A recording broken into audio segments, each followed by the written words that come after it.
Ephesians 5:24. Let the wives be subject to their husbands in everything. Husbands, in your married life, do you obey your wife more than she obeys you, or does she obey you more? Most husbands would have to answer that they obey their wives more than their wives obey them. You may think that it is not right for husbands to obey their wives or for parents to obey their children. Although this may seem backwards according to doctrine, it is true according to practice. If husbands do not know how to obey their wives, they will not have a peaceful married life. Any husband who does not obey his wife does not know how to sympathize with her and to love her. In order for a husband to love his wife, he must sympathize with her and even obey her. Only obedience can beget obedience.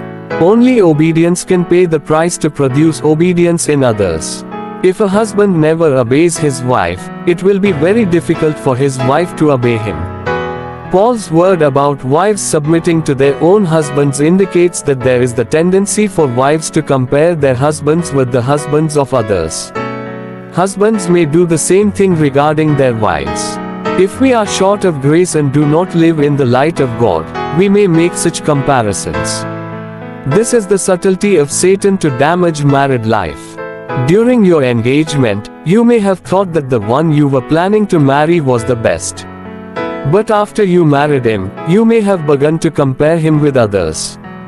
Therefore, Paul exhorted the wives to submit to their own husbands and not to make comparisons. In the same principle, when Paul addresses the husbands, he exhorts them to love their own wives. This indicates that they should not compare their wives with the wives of others. We must hate such comparisons. They originate with the enemy, Satan, and can lead to separation or even divorce.